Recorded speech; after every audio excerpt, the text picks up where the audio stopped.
Pertemuan ke-14, Tantangan Kehidupan Pendidikan pada Abad ke-21.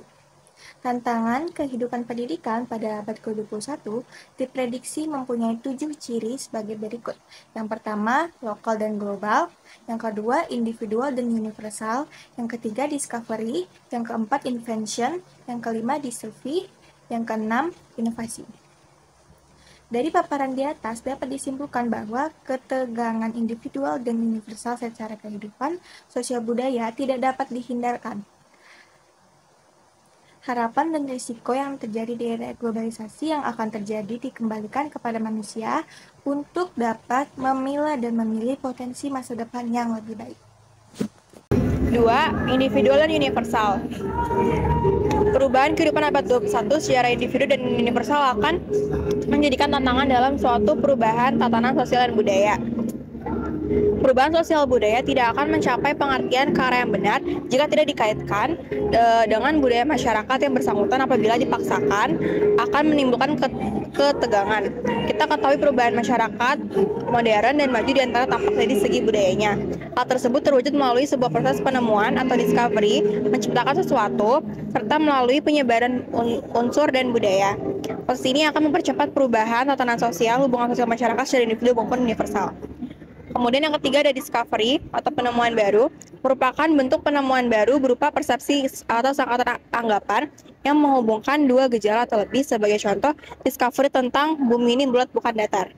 Yang keempat ada invention atau ciptaan baru, proses membuat bentuk baru baik berupa benda maupun ilmu pengetahuan dengan cara mengkombinasikan pengetahuan yang sudah ada mengenai benda dan gejala yang ditimbulkan. Contoh, sebatang kayu dan sebuah batu hitam.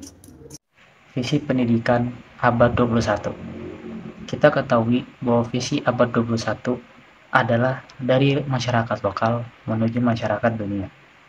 Tersirat maknanya dalam satu kata, yaitu globalisasi. Menyatu tanpa adanya batas ruang dan waktu, dan setiap orang saling bergantungan satu sama lain, meliputi di dalam bidang pendidikan dan budaya. Dampak dari peran yang lebih di era globalisasi bagi sebagian masyarakat antara lain adanya jurang dalam pemisah karena perbedaan dalam tingkat pemahaman bagi sebagian kalangan masyarakat. Kita bisa dilihat dari contohnya, yaitu A. Lokal menuju global. Dimulai dari sisi komunikasi, gaya hidup, budaya, dan cara berpakaian yang berubah mengikuti zaman. B. Emansipasi merupakan kesamaan derajat antara seorang wanita dengan laki-laki. Bisa dilihat dari dunia kepemimpinan.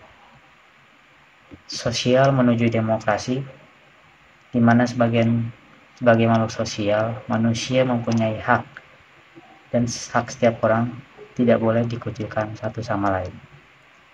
Di era globalisasi ini juga, sebuah negara dikatakan maju dan berkembang jika tahap pembangunannya dapat ditempuh seperti membangun integrasi politik dalam rangka menciptakan persatuan dan kesatuan bangsa, membangun ekonomi serta politik yang modern, dan dapat melindungi warga masyarakat dari pengaruh negatif kemajuan globalisasi. Ekonomi menuju pembangunan sumber daya manusia atau SDM. Sebuah studi tentang kehidupan masa depan mengatakan bahwa dunia kerja harus berorientasi dalam memperhitungkan perubahan kemajuan teknologi. Lebih lengkapnya, segala aspek harus menjadi pertimbangan untuk dimasukkan ke dalam sebuah kegiatan, kebijakan, pendidikan sebagai dasar untuk memperkuat pengetahuan agar menghasilkan hubungan yang baik antara kebijakan pendidikan.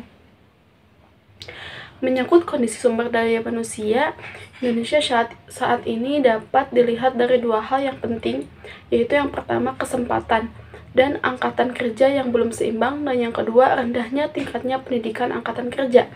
Dari pernyataan barusan, menunjukkan bahwa langkanya kesempatan kerja akibat rendahnya kualitas dan tingkat pendidikan sumber daya manusia. Dampak yang lebih besar jika tidak dilakukan pembenahan adalah munculnya ketergantungan dengan pihak atau negara lain.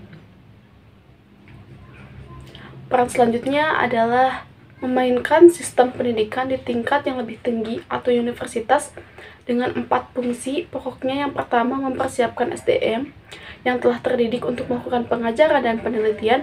Yang kedua, menyediakan pelatihan secara khusus sesuai dengan kebutuhan perkembangan ekonomi dan kehidupan sosial. Yang ketiga, membuka kesempatan secara terbuka bagi semua unsur sebagaimana tujuan pendidikan seumur hidup. Yang terakhir adalah pembangunan kerjasama dengan pihak lainnya.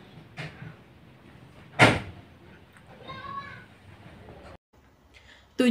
Masa depan pendidikan Indonesia. Sebuah ungkapan mengatakan kualitas suatu bangsa ditentukan dari sektor pendidikan. Gagalnya sebuah pendidikan berdampak pada gagalnya suatu bangsa. Berhasilnya pendidikan secara otomatis membawa kemajuan suatu bangsa. Jadi, pendidikan merupakan ujung tombak perbaikan suatu bangsa. Sebagaimana banyak pakar pendidikan mengatakan bahwa salah satu cara di dalam memperbaiki bangsa secara mental, moral, sosial, budaya, politik, dan ekonomi adalah melalui sistem pendidikan. Tujuan utama pendidikan adalah mencerdaskan, mengembangkan manusia Indonesia yang seutuhnya, yaitu manusia yang bertakwa kepada Tuhan Yang Maha Esa, punya budi pekerti yang luhur, keterampilan, pribadi yang baik, mandiri, bertanggung jawab di masyarakat dan bangsa. Untuk itu, berikut ini adalah 4 proses pilar pendidikan yang perlu dikembangkan, yaitu 1. Belajar untuk mengetahui, learning to know. 2. Belajar untuk melakukan sesuatu secara terampil, learning to do. 3. Belajar menjadi seseorang, learning to be. 4. Belajar menjalani hidup bersama, learning to live together.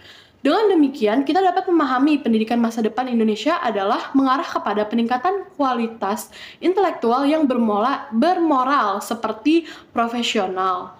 Dengan kemampuan yang profesional serta kreatif diharapkan mampu membantu mengatasi pengangguran, sedangkan dengan sikap moral yang tinggi diharapkan mampu memahami pentingnya hidup bersama dan saling tolong-menolong.